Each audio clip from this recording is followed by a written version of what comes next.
возобновить свои влоги московские. Привет, я счастлива, что ты пришла, дошла, что мы хотя бы раз в год, но стабильно с тобой видимся. Или раз в два. В общем, пришли к Ане на открытие студии Topstration новой. 2 года назад, когда мы тебя были, тебе сколько было студий? Ой, было где-то 6 студий, 7 студий, а сейчас 19. Такая молодец. Но я не одна, на самом деле, вся команда работает. Я как бы представляю нашу команду и организацию. На самом деле за мной, да, много людей, и они все вообще молодцы, с любовью делают и нашли себя в жизни, продолжают себя искать. Просто по максимуму использовать каждый день, потому что у нас у всех одинаковое время, у всех, понятное дело, разное количество денег, и у меня на старте было просто 0. Как и у многих и сейчас, и у многих в прошлом успешных людей. Самое главное — это видеть ориентир и стремиться к нему, и тратить время рационально. А второе — это окружать себя классными людьми. То есть вообще это жизнь как-то так, если ты себе ориентир даешь на это, жизнь как-то людей, которые там негативят, она их, ну как бы, ты уходишь от этой жизни.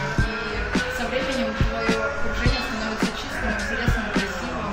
Ну, вот я такое чувствую сейчас. И третье, наверное, быть честным с собой. Если ты видишь, что у тебя что-то не получается, ты задай себе несколько вопросов. Получится ли у тебя, веришь ли ты в себя и готов ли ты идти до конца. Если ты отвечаешь все время «да», то тут нужно просто фигачить, фигачить и фигачить. Да, и все получится. Понятно. Спасибо. Сейчас пойдем тренироваться. И вообще в этом блоге будет много всего интересного, потому что я уже знаю, что будет в этом блоге. Мы все остальное уже отсняли, так что смотрите обязательно до конца. И нажимайте сюда, подписывайтесь. И, вы знаете, что делать. Если у вас есть ко мне вопросы, тоже можете оставлять комментарии. Через неделю после того, как Мэри опубликует это видео, я зайду, почитаю комменты и поотвечаю на них. Здорово, круто. Ну все, побежали. I keep stressing my mind. I live for peace, but see I don't attain what I need for keeps this silly game we play. Now look at this.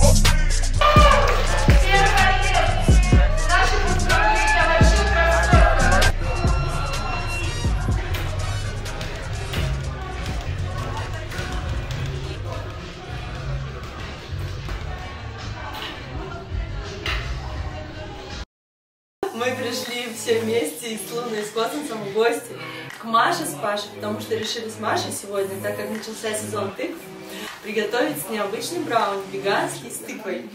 А оказалось, что Маша еще умеет готовить веганский брауни с кабачком. В общем, мы здесь все приготовили. Сейчас все будем готовить, вам рассказывать, показывать. Рецепт со всеми инструкциями найдете под этим видео. И еще к нам в гости пришла Ася. Она, между прочим, лучший ЗОЖ-блогер этого года по версии Life Organic Awards. И пока мы будем готовить, она нам расскажет очень много всего полезного, интересного и очень важного. Так что смотрите. В общем, вот мы все приготовили. Тут Маша запекла тыкву. Я не знала, оказывается, можно просто вот так огромными кусками запекать. Не нужно даже резать. Тут у нас кабачок, разрыхлитель, соль, какао, семена льна, цельнозерновая мука, финики. Кабачки обязательно нужно отжать. Да, вот так это мы делаем. Так, теперь что будем делать? Теперь нам нужно пробить семена льна. Да. Я не знала, а оказывается, можно использовать семена льна, ты знала, вместо яиц. А я не знала. Яиц. Мы берем семена льна сюда. Сейчас будем их измельчать.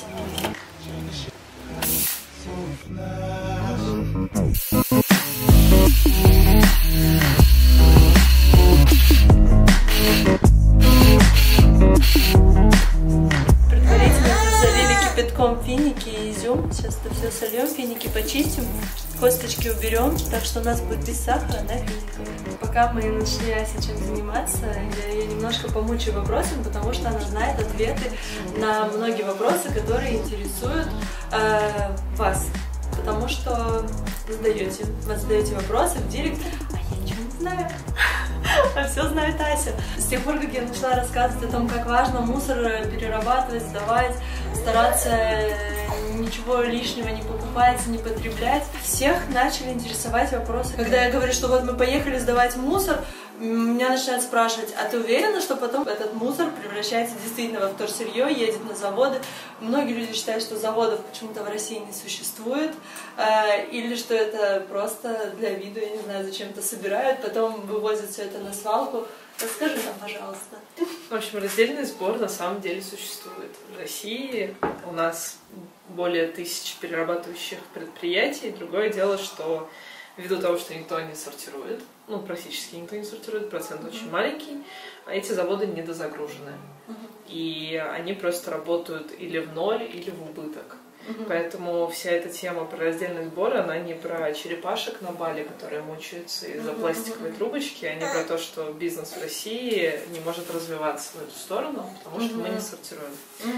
Есть такой кейс, я была в финском посольстве, и приезжали ребята, рассказывали про раздельный сбор, и как после развала Советского Союза они приехали в Россию, построили завод по переработке пластика, и 15 лет привозили вторсырье из своей страны, потому что русские не сортировали. В общем, это вот эта история. Люди неплохие, люди просто не знают, как сортировать, и поэтому не сортируют. Действительно, а так все есть, инфраструктура есть. Понятно, что в маленьких городах этого не так развито, но для большого города, как Москва, Эколайн обслуживает центральную часть Москвы и северный район, все остальное обслуживает Хартия, и у обоих этих заводов есть сортировочный пункт, куда как раз приезжает все вторсырье. С чего начинать людям, которые решили, что будут сортировать мусор и жить более экологично?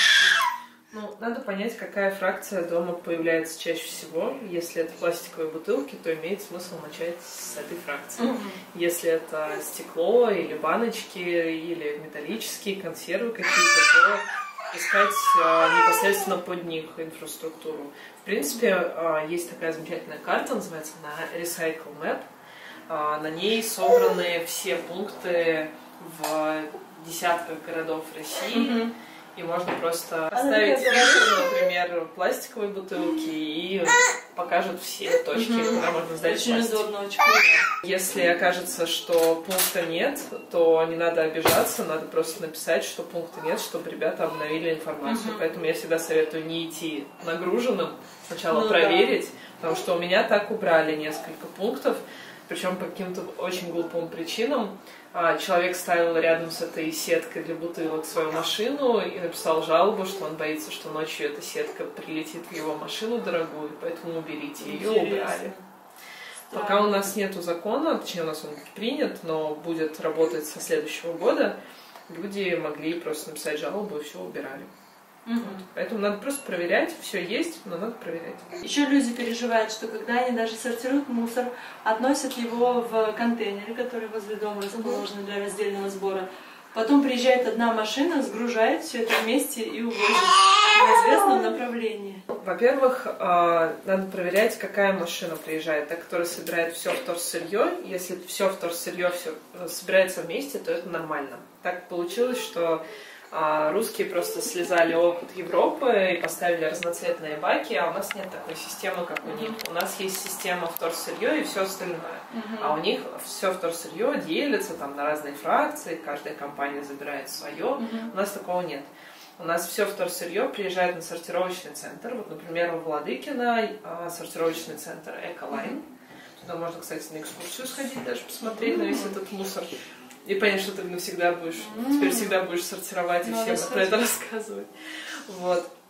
И они, получается, вываливают все вместе, вот это вторсырье отдельно, и мусор, который мокрый, грязный, он на других полосках уже у них идет. И там женщины, получается, выхватывают нужное вторсырье с этой полосы. То есть одна забирает пластик, другая металл, третья стекло. И они у себя все это забрасывают, потому что если бы у нас были все люди образованные в плане вторсырья, тогда было бы больше доверия, и не нужно было бы ничего проверять. А так как нет образования в этой сфере, то человек, который занимается сбором вторсырья, ответственен перед переработчиком, и переработчик получал бы плохое вторсырье, и тогда бы никакой работы не клеилось. Поэтому обязательно нужен вот этот промежуточный этап сортировки. Он и в Европе есть, но там другое дело, что каждый занимается своей фракцией, а не вот так, как у нас. Мы сейчас смешиваем наши яйца веганские. Это перемолотые семена льна, залитые кипятком на 5 минут. Финики, изюм. Все это отправляем в блендер. Фейл.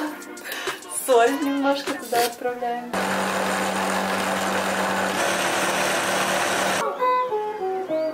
Пошел. Йоу. В столе спрятался. Открывай. Космос, в общем, развлекается.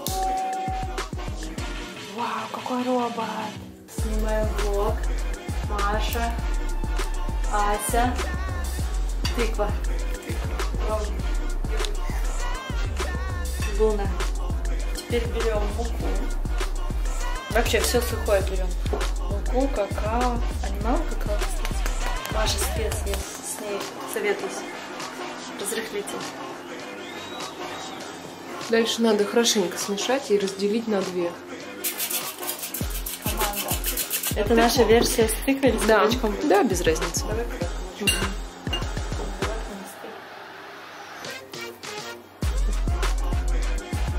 Ну, наверное, все. Я воспользуюсь случаем, пока ты тут. А скажи, пожалуйста, вот, допустим, человек пошел в магазин. Какая упаковка самая экологичная? Ну, вот просто покупает продукты. И какая упаковка самая неэкологичная? То есть, если видишь товар в такой упаковке, лучше вообще не покупать. Потому что это уже на века. Это на самом деле сложный вопрос, потому что нету чего-то супер злого и плохого, и чего-то идеального. Вот. Но, наверное, стекло — это лучшая упаковка с точки зрения того, что ее всегда можно переработать. То есть стекло — это тот материал, который можно переработать нескончаемое количество раз. Но при этом стекло очень тяжелое, и поэтому при перевозке оно гораздо больший углеродный след несет. Поэтому, опять же, нельзя просто так взять и перейти всем на стекло. Это неоднозначный будет вариант. А по поводу плохой упаковки, ну, наверное, самая не классная упаковка — это когда совмещены несколько материалов. Например, пластик с бумагой или пластик с металлом. То есть, например, упаковка чипсов — это пластик с металлом. В Москве начали принимать такие упаковки, вот именно пластик с металлом, типа упаковки из-под чипсов и прочего, там, из-под специй. Но, к сожалению, это получается один раз можно будет во что-то переработать, но в дальнейшем это тоже уже становится мусором. Так называемый не ресайклинг, а даунсайклинг. То есть ты понижаешь качество продукта, вот эту вот упаковку ее переплавят и добавят в качестве связующего в плитку, то есть в строительную плитку. Но когда эта строительная плитка выйдет из употребления и будет уже непригодна, она все равно попадет на полигон. То есть, получается, максимум можем продлить вот такой упаковки только вот на один цикл ее жизни. Поэтому и такую упаковку лучше избегать. И вообще лучше покупать все на развес. В Москве 3 магазина, где можно купить на развес. Один на Шаболовке, другой на Курской и 3 на хлебзаводе на Дмитровской. Поэтому, в принципе, есть в центре Москвы, есть на севере, есть на юге. То есть при желании можно так. Ну и не забывайте про бабушек и всяких ребят, которые продают на развес там орешки и прочее. Вот, например, пластиковая бутылка, она может быть переработана опять в пластиковую бутылку? Да, может. У нас есть один завод в Подмосковье, они перерабатывают до 5 раз бутылку в бутылку. Потом опять получается вот этот даунсайклинг, то есть уже не то же самое. А в Китае при этом они придумали 21 раз перерабатывать бутылку в бутылку, но все равно 21 раз. То есть все равно пока что конечное, в отличие от стекла. Стекло всегда. Тем более песка много, и стекло будет всегда. Вот у нас 2 варианта получилось. Один с кабачком, а один с тыквой. Мы сейчас и тот вариант поставим, потом продегустируем, проверим, как вкуснее. но в любом случае оба рецепта под видео. И еще очень много классных рецептов и аппетитных фотографий еды в Маше в Инстаграме, он тоже под видео. И много информации о том, как жить более экологично у Аси в Инстаграме. И Инстаграм тоже под видео находится, так что все там ищите. А мы будем сейчас ставить в духовку.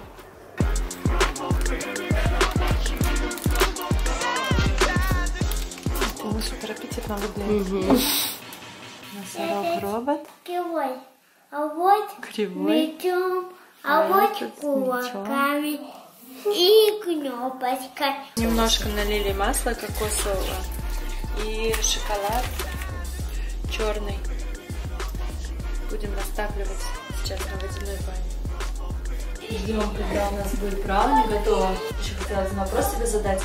Многие люди, они думают, что если они выбрасывают мусор, просто в мусорку, ну там мусоропровод куда-то, то в итоге все равно кто-то это разберет. То есть нет смысла самостоятельно этим заниматься, кто-то все равно этим занимается, потому что такие ценные ресурсы не могут пропадать.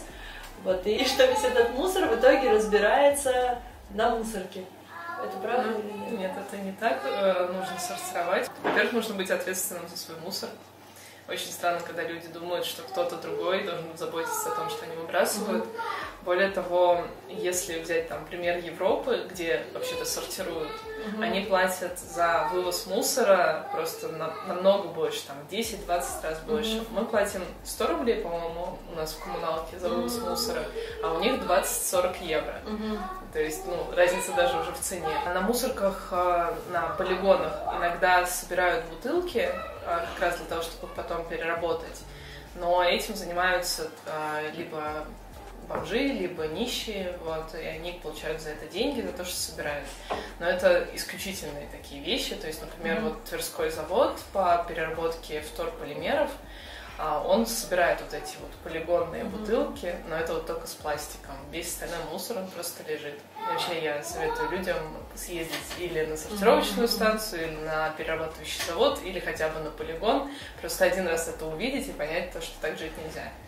Я думаю, мы поедем, поснимаем для тех, кто не хочет самостоятельно ехать смотреть, и все покажем. Последние штрихи сейчас будем дегустировать. Ай!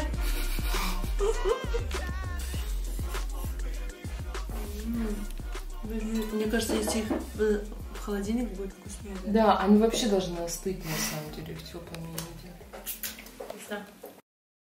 Сегодня мы приехали на крупнейший в России ЗОЖ-фестиваль, который проводит мой любимый экомаркет FoFresh. Мероприятие достаточно грандиозное, здесь очень много всего запланировано. Я сейчас буду выступать, рассказывать, делиться своим опытом, как у меня прошла беременность. Вот. А пока я готовлюсь, вы можете походить, посмотреть, и потом приходите ко мне на выступление.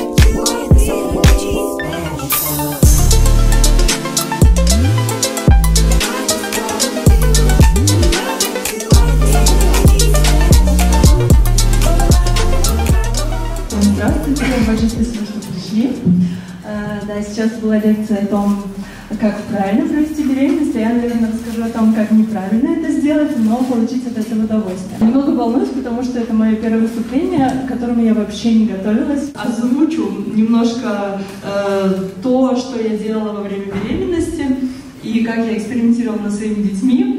Вот. А потом мы перейдем к вопросам, чтобы просто вам было все это более продуктивно, а не то, что вот я то, я это, я так, я сяк. До 5-го месяца каталась на серфинге в океане, плавала в огромных волнах. Иногда это было с риском для жизни. Очень много раз летала на самолете. Там, я не знаю, что еще делала, уже не помню про первую беременность. Но, в общем, я вообще делала вот все, что можно было делать. И оказалось, что все это, можно.